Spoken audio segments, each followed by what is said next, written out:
कहानी की शुरुआत होती है एक घने जंगल को दिखाते हुए। एक आदमी पागलों की तरह भाग रहा था, इस उम्मीद में कि शायद उसे इस जंगल से भाग निकलने का कोई रास्ता मिल जाए। लेकिन ये जंगल इतना घना था कि यहाँ से बाहर जाने का कोई रास्ता नहीं नजर आ रहा था। यह आदमी सूरज को देखते हुए आगे बढ़ता है, लेकिन अब सूरज भी धीरे धीरे ढल रहा था। मगर इस आदमी ने भागना नहीं छोड़ा। भागते भागते एक पॉइंट आया जहाँ एक बोर्ड पर लिखा हुआ था पॉइंट ऑफ नो रिटर्न, यानी वहां से कोई वापस नहीं जा सकता। साथ ही इस बोर्ड पर नंबर 108B लिखा हुआ था। ये देखकर वो और भी ज्यादा परेशान हो जाता है। धीरे धीरे अंधेरा और बढ़ने लगा और पूरे जंगल में एक अजीब सा खौफ फैल गया। तभी अचानक एकदम से सारे परिंदे उड़कर वहां से चले जाते हैं। इस आदमी के कई मील के सफर के बाद भी उसे पूरे जंगल में कोई भी एक जंगली जानवर नहीं दिखाई दिया। न जाने ऐसा क्या था जिसे जंगली जानवर भी डर रहे थे। डर के मारे वह आदमी और भी तेजी से भागने लगा, लेकिन कई घंटों का सफर करने के बाद वह आदमी अचानक एक जगह पर आकर रुक गया और उसके चेहरे पर मायूसी छा गई, क्योंकि उसके सामने वही 108 नंबर वाला साइन बोर्ड था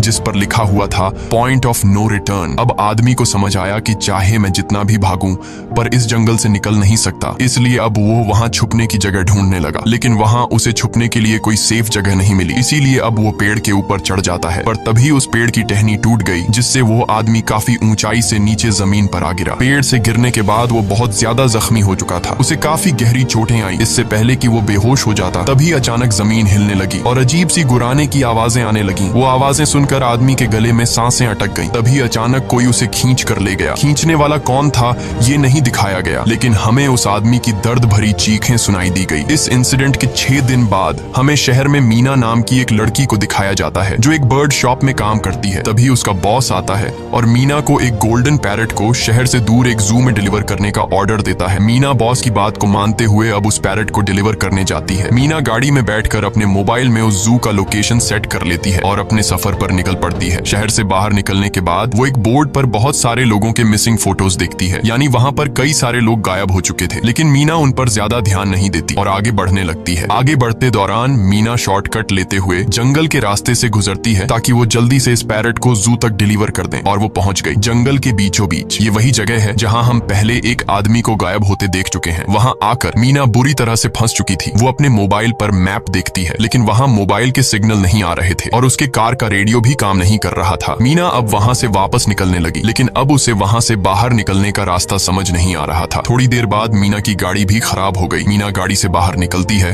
और उसे सामने लगा हुआ वही पॉइंट ऑफ नो रिटर्न वाला बोर्ड दिखाई देता है। मीना को कुछ समझ नहीं आता, इसीलिए वो पैरट के पिंजरे को हाथ में लेकर आसपास मदद ढूंढने आगे चली जाती है, लेकिन वहाँ आसपास किसी भी मदद का नामो निशान तक नहीं था। उसके बाद वो वापस उस जगह पर लौट आती है जहाँ उसने अपनी गाड़ी खड़ी की थी, लेकिन वहाँ से उसकी गाड़ी गायब हो चुकी थी। ये देखकर वो बहुत ज्यादा परेशान हुई। उसे लगा कि शायद वो उस जगह पर नहीं आई है जहाँ उसकी गाड़ी खड़ी थी, बल्कि ये किसी दूसरी जगह पर आ गई है और उसकी गाड़ी कहीं दूसरी जगह में खड़ी है, क्योंकि इस जंगल का हर एक पॉइंट एक ही जैसा दिखाई दे रहा था। अब अंधेरा भी गहरा होता जा रहा था। एकदम से पहले की तरह ही सभी परिंदे इन पेड़ों से उड़ जाते हैं। मीना को अब डर लगने लगा था, क्योंकि जमीन भी जोर जोर से हिल रही थी। मीना को वहाँ आसपास किसी के होने का एहसास होता है। तभी अचानक मीना को दूर किसी का साया नजर आया। मीना भागते हुए उसके पीछे आई, पर उसे वहाँ कोई भी नहीं मिला। तभी अचानक मीना को एक बूढ़ी औरत भागते हुए दिखाई दी। मीना भी दौड़कर उसका पीछा करने लगी। वो उससे मदद मांग रही थी, लेकिन वो औरत रुकती नहीं, तेजी से भागती रहती है। एक बार फिर मीना इस बूढ़ी औरत का पीछा करती है। अचानक वो बूढ़ी औरत फिर से गायब हो गई। मीना जब उसे ढूंढते हुए और आगे बढ़ी तो उसे दूर जंगल में एक बड़ा सा कमरा दिखाई दिया। वो बूढ़ी औरत उस कमरे के दरवाजे को खोलकर मीना से कहती है, अगर जिंदा रहना चाहती हो तो जल्दी से अंदर आओ। ये सुनते ही मीना बिना सोचे समझे दौड़ते हुए उस कमरे की तरफ गई। मीना के अंदर आते ही उसने गेट को लॉक कर दिया। मीना देखती है कि ये कोई अजीब सा कमरा है जिसमें एक बहुत बड़ा सा मिरर लगा हुआ था। उस बूढ़ी औरत के साथ यहाँ 2 और लोग भी थे। मीना घबरा कर उन लोगों से पूछती है, ये कौन सी जगह है? इस पर उस बूढ़ी औरत ने जवाब दिया कि इस जगह को हम दी कोब कहते हैं। मेरा नाम है मैडलिन, ये लड़की है कियारा और इस लड़के का नाम है डेनियल। बूढ़ी औरत मीना से कहती है कि अभी बातचीत का वक्त नहीं है, तुम जल्दी से हमारे साथ मिरर के सामने खड़ी हो जाओ, क्योंकि कोई हमें देखने आने वाला है। मीना पूछती है, आखिर हमें कौन देखने आ रहा है? तो वो बूढ़ी औरत उससे कोई जवाब नहीं देती। एकदम बाहर से अजीब सी आवाजें आने लगी। मीना डर के मारे पूछती है कि ये आवाज किस चीज की है? तो कियारा मीना को बताती है कि इन्हें हम वॉचर्स कहते हैं। वे शीशे के दूसरे ओर से हमें देख रहे हैं, पर हम उन्हें नहीं देख सकते। वे हर रात सूरज ढलने के बाद यहाँ आते हैं और हमें देखते रहते हैं जब तक सुबह का सूरज नहीं निकल आता। तभी शीशे के दूसरी तरफ से शोर आने लगा। मीना पूछती है, ये शोर कैसा है? उस बूढ़ी औरत ने बताया कि वॉचर्स तुम्हारे आने से खुश हैं, तुम्हें यहाँ देखकर तालियां बजा रहे हैं। मीना बुरी तरह से कंफ्यूज थी। वो जल्द से जल्द यहाँ से निकलना चाहती थी। मैडलिन जिन्हें वॉचर्स कह रही थी, न तो अब तक मीना ने उन्हें देखा और न ही किसी और ने देखा था। रात गुजर जाती है। सुबह होने पर ये लोग उस जगह से बाहर निकल आते हैं। मैडलिन बताती है कि वे वॉचर्स सिर्फ रात में ही बाहर निकलते हैं। दिन के वक्त हम लोग जंगल में आजाद घूम सकते हैं। मीना रात भर यही सोच रही थी कि कब सुबह होगी और जल्दी से मैं इस जंगल से बाहर निकल जाऊं। इसीलिए वह फौरन जंगल से बाहर निकलने का रास्ता ढूंढने लग जाती है। तब मैडलिन बाकी सबको उसे रोकने से मना कर देती है, जैसे कि वह जानती हो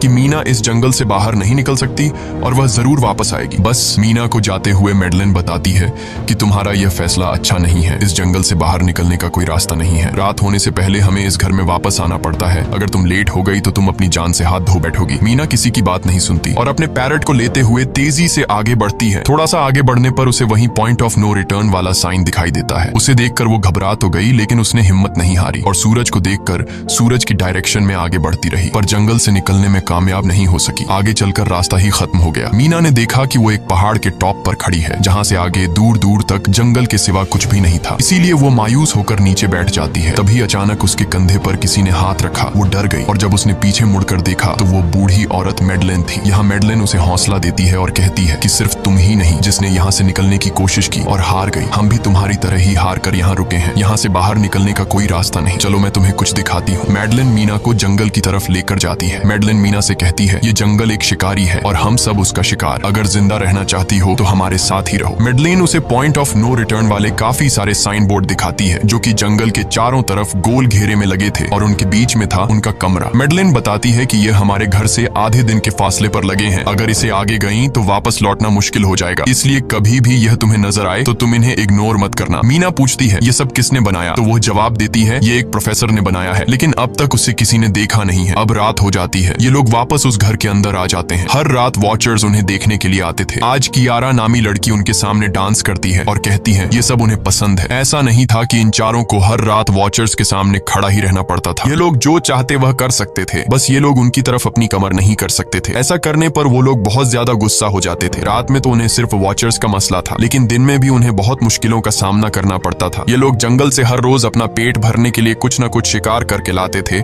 जिससे उनका गुजारा हो जाता। अगले दिन कियारा और मीना दोनों जंगल में शिकार करने जाती हैं। मीना कियारा से पूछती है कि आखिर ये वॉचर्स चाहते क्या हैं? कियारा बताती है, मुझे भी कुछ खास नहीं पता, लेकिन मैडलाइन कहती है कि ये वॉचर्स हमें देखते हैं, हमें ऑब्जर्व करते हैं, लेकिन अगर हमने वॉचर्स को देखा तो हम पागल हो जाएंगे, क्योंकि वॉचर्स बहुत ही खूंखार दिखते हैं। कियारा अब उसे एक गड्ढा दिखाती है और कहती है, ऐसे बहुत से गड्ढे इस जंगल में मौजूद हैं। दिन के वक्त सारे के सारे वॉचर्स उन गड्ढों में रहते हैं और रात में वो यहाँ से बाहर निकल आते। दिन के वक्त ये लोग इसलिए बाहर नहीं आ सकते क्योंकि सूरज की रोशनी उनकी स्किन जलाती है। कियारा मीना को बताती है कि वो 5 महीने पहले अपने पति के साथ इस जंगल में आई थी और तब से वो दोनों यहाँ फंसे हुए थे, पर आज से 6 दिन पहले मेरा पति जंगल में रास्ता ढूंढने निकला है। मुझे उम्मीद है कि वो जरूर वापस आएगा और हम सबको यहाँ से सेफली ले जाएगा। यहाँ हमें मालूम होता है कि असल में कियारा का हस्बैंड वही आदमी था जिससे हमने मूवी के स्टार्ट में देखा था, जिसे कोई यहाँ से खींच कर ले गया और अब वो मारा जा चुका है। इस तरह से बातें करते हुए ये दोनों कमरे के पास वापस लौट आए। यहाँ मैडलिन ने मीना को 3 रूल समझाती है जिंदा रहने के लिए। सबसे पहला ये कि वो रात के वक्त घर का दरवाजा नहीं खोलेगी। दूसरा, रात में वो आईने की तरफ अपनी कमर नहीं करेगी। और तीसरा ये कि दिन के वक्त वो उन गड्ढों के पास नहीं जाएगी और जितना हो सके रोशनी में रहेगी। जब तक तुम इन रूल्स को फॉलो करोगी तब तक तुम जिंदा रहोगी। लेकिन मीना को मैडलाइन की बातों पर बिल्कुल भी भरोसा नहीं होता। अब उस रात मीना इन वॉचर्स के बारे में जानना चाहती थी, इसीलिए वो शीशे के साथ कान लगाकर आवाजें सुनने की कोशिश करती है। जब उसे कुछ सुनाई नहीं देता तो मीना को मैडलाइन की बताई गई वॉचर्स की बातें फेक लगने लगती हैं। इसलिए वह रूल्स को तोड़ते हुए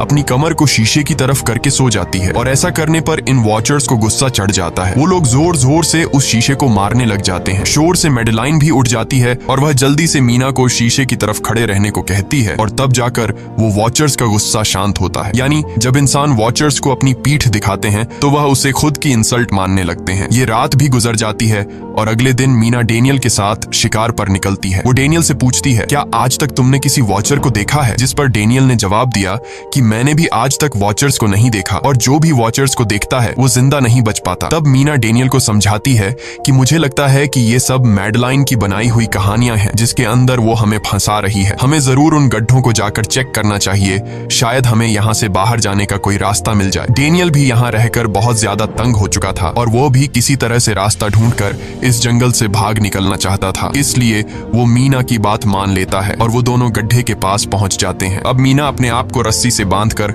इस गड्ढे के अंदर उतरती है। रस्सी का दूसरा सिरा डेनियल ने पकड़ा हुआ था ताकि अगर मीना को कुछ भी हो वो जल्दी से मीना को बाहर की तरफ खींच ले। मीना नीचे गड्ढे में पहुंच जाती है जहां उसे बहुत सारा इंसानों का सामान मिलता है। मीना उस सामान को इकट्ठा कर लेती है। ये सारा सामान उन लोगों का था जो जंगल में वॉचर्स के शिकार हो चुके थे। डेनियल रस्सी के सहारे कैमरा, साइकिल और जरूरत का सारा सामान को बाहर ले आता है। मीना अब नीचे इंतजार करती है कि डेनियल कब रस्सी नीचे फेंकेगा और मैं ऊपर चली जाऊंगी। और इससे पहले कि मीना उस गड्ढे से बाहर निकल पाती, उसे गड्ढे के अंदर किसी के आने की हलचल सुनाई देती है। मीना जल्दी से डेनियल को रस्सी नीचे फेंकने की आवाज देने लगती है, लेकिन तभी मीना को पकड़ने के लिए एक वॉचर का हाथ बढ़ने लगता है। पर मीना धूप में खड़ी थी, इसलिए जब उस वॉचर के हाथ पर सूरज की रोशनी पड़ी तो उसका हाथ जलने लगा। इतने में डेनियल ने नीचे मीना के पास रस्सी फेंकी और मीना फौरन जल्दी से बाहर निकल आई। मीना पूरी तरह से डर गई थी। ये लोग उस सारे सामान को लेकर अपनी सेफ हाउस में आ गए, जहां मैडलिन ने उससे पूछा, ये सामान तुम्हें कहां से मिला? ये लोग झूठ बोल देते हैं कि ये सामान उन्हें इस जंगल से मिला। मैडलिन को इस जंगल में रहते हुए बहुत अरसा गुजर चुका था। वो जानती थी कि ये सामान उसे जंगल से नहीं बल्कि एक गड्ढे से मिला होगा। वो मीना से पूछती है, बताओ तुमने गड्ढे के अंदर क्या देखा? लेकिन मीना उसे कुछ नहीं बताती। ये लोग बहुत खुश थे कि आज रात ये लोग वॉचर्स को देख पाएंगे, क्योंकि मीना को गड्ढे के अंदर एक कैमरा मिला था। डेनियल किसी तरह जुगाड़ करके उस कैमरा को टीवी के साथ अटैच कर लेता है ताकि ये लोग भी टीवी पर वॉचर्स को देख पाएं। मैडलिन बार बार उन्हें समझाती है कि ये तुम लोग गलत कर रहे हो, लेकिन ये दोनों उसकी एक बात भी नहीं सुनते। आज रात ये लोग वॉचर्स के इंतजार में बैठे थे ताकि उन्हें वो देख पाए, लेकिन काफी रात होने के बावजूद भी आज कोई वॉचर उन्हें देखने नहीं आया। और अब कुछ देर बाद उनके साथ कुछ अजीब सा होने वाला था। ये लोग बातचीत में मसरूफ थे कि तभी उनका दरवाजा खटखटाया जाता है, यानी दरवाजे पर किसी ने दस्तक दी। उन्होंने जल्दी से टीवी की तरफ देखा तो वहां उन्हें इंसानी टांगे दिखाई दे रही थीं। बाहर जो कोई भी था वो कियारा के हस्बैंड की आवाज में बात कर रहा था और वो जल्दी से दरवाजा खोलने को कह रहा था। कियारा को लगा कि जरूर उसका हस्बैंड यहाँ से बाहर निकलने का रास्ता ढूंढ आया है। वो जल्दी से उठकर दरवाजा खोलने के लिए जाती है, लेकिन मैडलिन बीच में आकर दरवाजा खोलने नहीं देती। वो कहती है कि मैं जानती हूँ बाहर तुम्हारा हस्बैंड नहीं है, क्योंकि मैडलिन जानती थी कि रात के इस अंधेरे में कोई भी इंसान इस कमरे तक नहीं पहुंच सकता। लेकिन कियारा को मैडलिन की बातों पर यकीन नहीं होता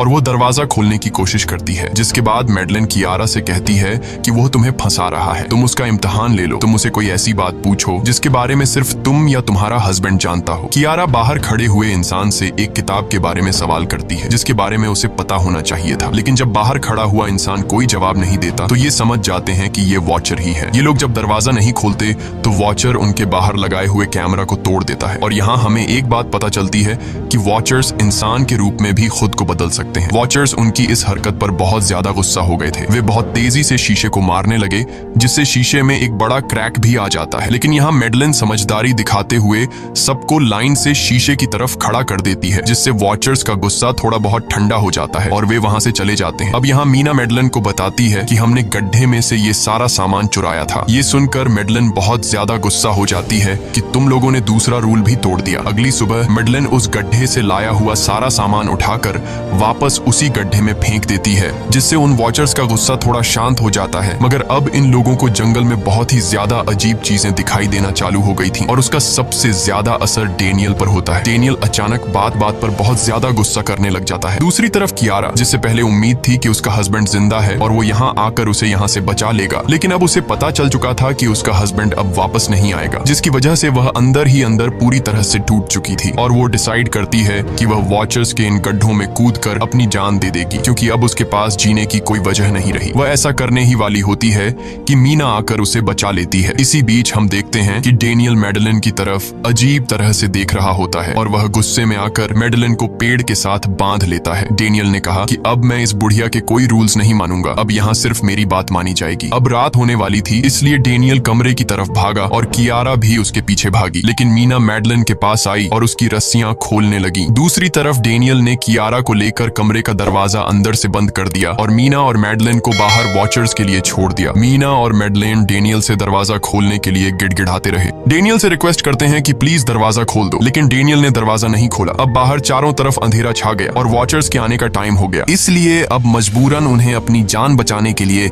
एक घने पेड़ के नीचे रहकर छिपना पड़ा। थोड़ी देर बाद उन्हें वॉचर्स की गुराने की आवाजें आने लगी। इस टाइम मीना और मैडलिन के साथ हमें भी उन वॉचर्स की एक झलक दिखाई जाती है। ये लोग लंबे, पतले और खतरनाक थे। सब अपने अपने गड्ढों से निकलकर इंसानों को देखने के लिए उस सेफ रूम तक पहुंचते हैं और जब ये लोग देखते हैं कि मीना और मैडलिन वहाँ नहीं है तो वो उनको खाने के लिए जंगल में ढूंढने लग जाते हैं। और जब ये वॉचर्स दूर जाते हैं तो मौके का फायदा उठाते हुए ये दोनों फिर से सेफ रूम तक आ जाते हैं और डैनियल से रो रो कर दरवाजा खोलने को कहते हैं। इस बार डैनियल के दिल में रहम जाग जाता है और वो उनके लिए दरवाजा खोल लेता है। अब अंदर जाने के बाद पहले तो मैडलिन डैनियल पर गुस्सा करती है और फिर इन सबको शीशे के सामने खड़ा करके वॉचर्स के बारे में कुछ बातें बताती है। मैडलिन ने कहा कि अब तक हम बहुत से रूल्स तोड़ चुके हैं, इसलिए मुझे नहीं लगता कि इस बार वॉचर्स हमें माफ करेंगे। मैं तुम लोगों को वॉचर्स के बारे में कुछ सच्चाई बताना चाहती हूँ। दरअसल मैं जब यहाँ पहली बार आई थी तो मैंने कुछ ऐसा देखा जिससे मेरे होश उड़ गए। मैंने अपना ही एक डुप्लीकेट देखा। असल में वो एक वॉचर था जो मेरा रूप लेने की कोशिश कर रहा था। हालांकि उसकी आंखें और बाल बिल्कुल परफेक्ट नहीं थे। मीना ने पूछा कि आखिर ये वॉचर्स हैं क्या चीज, जिस पर मैडलिन ने जवाब दिया कि ये सारे क्रीचर्स फेरीज हैं जो किसी जमाने में इंसानों के साथ मिलकर रहते थे। फेरीज पंखों वाले एक जादुई जीव थे, लेकिन वक्त गुजरने के साथ इंसानों को फेरीज की शक्तियों से डर लगने लगा। इसीलिए इंसानों ने फेरीज को खत्म करने का सोचा। इंसानों की तादाद ज्यादा थी, इसलिए फेरीज इंसानों का मुकाबला नहीं कर पाए। इंसानों ने इन फेरीज को जंगल में एक बहुत बड़े गड्ढे के अंदर कैद कर लिया और उन्हें श्राप से हमेशा हमेशा के लिए इस गड्ढे में बंद कर दिया। उसके बाद फेरीज कई 100 सालों तक उस गड्ढे में कैद रहे, लेकिन फिर वक्त के साथ उन्होंने जमीन के अंदर खुदाई करके निकलने के रास्ते बना लिए। आज वही फेरीज वॉचर्स के रूप में गड्ढों से निकलकर हमारे सामने आते हैं। हालांकि कई 100 सालों तक जमीन के अंदर रहने की वजह से उन्होंने अपने पंख और जादुई शक्तियां खो दी और साथ ही उन्हें सूरज की रोशनी से तकलीफ होने लगी, लेकिन अब भी उनमें रूप बदलने की शक्ति है। इस पर डैनियल ने मैडलिन से पूछा कि ये वॉचर्स हमसे क्या चाहते हैं और ये हर रात हमें देखते क्यों हैं, जिस पर मैडलिन ने बताया कि ये वॉचर्स एक बार फिर से जंगल से निकलकर इंसानों के बीच रहना चाहते हैं, लेकिन अपने असली रूप में ये इंसानों के बीच नहीं रह सकते। इसीलिए उन्होंने हमें यहाँ रखा हुआ है ताकि हमें देखकर हमारा रूप ले सकें और हमसे आज के दौर के तौर तरीके सीखकर इंसानों के बीच रह सकें। मैडलिन ये सब बातें बता ही रही थी कि अचानक सभी वॉचर्स वापस लौट आए और जब वॉचर्स को पता चलता है कि मैडलिन और मीना वापस अपने कमरे में आ गए हैं तो वो सब गुस्से से भड़क उठे और दरवाजा तोड़ने की कोशिश करने लगे। इन चारों ने टेबल को खींचकर दरवाजे के सामने रख दिया ताकि दरवाजा वॉचर्स तोड़ न सके, लेकिन वॉचर्स की ताकत काफी ज्यादा थी और इन चारों को पता चल चुका था कि जल्द ही वॉचर्स अंदर आ जाएंगे और उन्हें मौत अपनी आंखों के सामने दिखाई दे रही थी। तभी उन्होंने देखा कि टेबल को घसीटकर दरवाजे तक ले जाने की वजह से कारपेट पलट गई है। जब उन्होंने कारपेट हटाया तो उन्हें नीचे एक बड़ा लोहे का गेट नजर आया। उन्होंने जल्दी से गेट खोला तो उन्हें पता लगा कि नीचे एक बहुत बड़ा बंकर है। ये लोग जल्दी से उस बंकर के अंदर घुस गए और ऊपर से लोहे का गेट बंद कर दिया। ये लोग इस बात को लेकर परेशान थे कि ये बंकर यहाँ पर मौजूद था और इन लोगों को पता भी नहीं चला। इस बंकर के नीचे बहुत फैसिलिटीज थी, हजारों दिन का खाना, एक कंप्यूटर और भी बहुत सारा जरूरत का सामान रखा था। मीना जानना चाहती थी कि आखिर ये जगह किसने बनाई, इसीलिए वो उस कंप्यूटर को ऑन कर लेती है। उस कंप्यूटर में बहुत सारा डेटा सेफ था जिसे खोलने पर उन्हें पता चलता है कि ये सारी जगह प्रोफेसर मार्टिन ने बनाई थी। असल में प्रोफेसर को इन क्रीचर्स के बारे में पता था। वो इन वॉचर्स पर रिसर्च करना चाहता था, इसीलिए उसने ये बंकर बनाया था। पैसों का लालच देकर वो दूसरे इंसानों को काम के लिए यहाँ लेकर आता था और रात के वक्त मजदूरों को ऊपर कमरे में छोड़कर खुद यहाँ आकर छुप जाता था और वो वॉचर्स फिर उन इंसानों को खा जाया करते थे। अगली वीडियो में डॉक्टर मार्टिन बताते हैं कि उनकी रिसर्च के दौरान उन्हें एक सबसे अलग फेरी मिली जो रोशनी में भी उन गड्ढों से बाहर आ सकती थी। डॉक्टर बताता है कि उस वॉचर ने एक बच्ची का बिल्कुल परफेक्ट रूप ले लिया था जिसे कोई पहचान नहीं सकता था। वो बहुत अच्छी थी, उसने डॉक्टर मार्टिन को मारा नहीं। डॉक्टर मार्टिन उसे यहाँ ले आया। तभी प्रोफेसर ने कैमरा को दूसरी तरफ मोड़ा। तब उन्होंने देखा कि प्रोफेसर ने उस छोटी सी बच्ची के रूप में आए वो क्रीचर को पिंजरे में कैद कर लिया है। पता नहीं डॉक्टर उसके साथ कौन सा एक्सपेरिमेंट करने वाला था। उस कंप्यूटर में बहुत सी वीडियोस थी और हर वीडियो में कुछ न कुछ बताया हुआ था। मीना बस ये जानना चाहती थी कि आखिर में क्या हुआ, इसीलिए वो सबसे आखिरी वीडियो प्ले करती है जिसमें वह देखती है कि प्रोफेसर खुद को और उस फेरी को मारने वाले हैं। मरने से पहले वह इस जंगल में फंसे हुए लोगों के लिए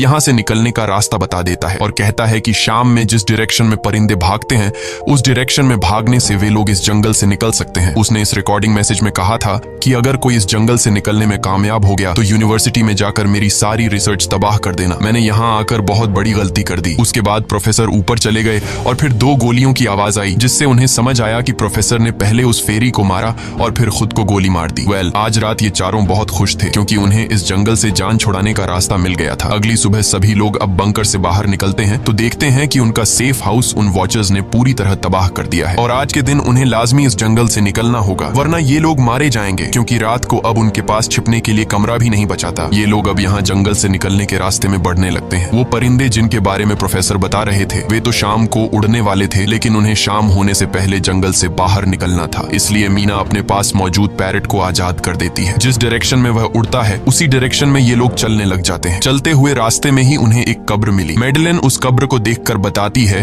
कि एक वक्त था जब ये लोग इंसानों के साथ रहते थे, लेकिन इंसानों ने उनके साथ बहुत बुरा किया, धोखा किया और उन्हें यहाँ जंगलों में फंसाकर खुद चले गए। कई घंटे सफर करने के बाद ये लोग एक नदी के पास पहुंच गए। वहां उन्हें प्रोफेसर का एक बोट मिला, जिसको देखकर ये लोग बहुत खुश हुए। लेकिन उनकी खुशी अब कुछ ही देर की मेहमान थी, क्योंकि अब अंधेरा हो चुका था और वॉचर्स के आने का वक्त हो गया था। उससे पहले कि ये लोग डॉक्टर मार्टिन की बोट में बैठकर यहाँ से दूर चले जाते, तभी उन्हें पीछे से किसी की आवाज आई। जब उन्होंने पीछे मुड़कर देखा तो वो कियारा का हस्बैंड था, जो मदद के लिए चिल्ला रहा था। वो बहुत ही जख्मी हालत में था। बाकी सब बोट में बैठ चुके थे, इसलिए डेनियल अकेला उसकी मदद के लिए गया। डेनियल कियारा के हस्बैंड को खींचकर बोट की तरफ लाने लगा, लेकिन तभी ये लोग बोट से देखते हैं कि डेनियल जिसकी मदद करने गया वह कोई इंसान नहीं बल्कि एक वॉचर है, जिसने उनके सामने ही डेनियल का रूप ले लिया। वो लोग कुछ भी नहीं कर पा रहे थे। अब उस वॉचर ने डेनियल को मार दिया। उन्हें इस बात का पता था कि वॉचर्स इस नदी को पार नहीं कर सकते हैं और फाइनली ये लोग खुद इस नदी को पार करके शहर तक पहुंच जाते हैं। और कहानी में असल ट्विस्ट इसके बाद आया। शहर पहुंचने के बाद ये तीनों अलग अलग रास्तों पर चले गए और कुछ दिनों बाद अब मीना जल्दी से डॉक्टर मार्टिन के कहने के मुताबिक उनके यूनिवर्सिटी में उनका सारा डेटा खत्म करने के लिए आई। उससे पहले कि वह उनका रिसर्च डेटा डिलीट कर देती, तभी उससे वहां एक टेप रिकॉर्डर मिला और उस टेप रिकॉर्डर से मीना को एक नया राज मालूम हुआ। जब हजारों साल पहले इंसान और फेरीज एक साथ रहते थे तो तब उनकी शादी भी हुआ करती थी। इंसान और फेरी के मिलन से जो बच्चे पैदा होते थे उनमें इंसान और फेरी दोनों के गुण होते थे। उन्हें हाफलिंग्स कहा जाता था। उन हाफलिंग्स में एक खासियत थी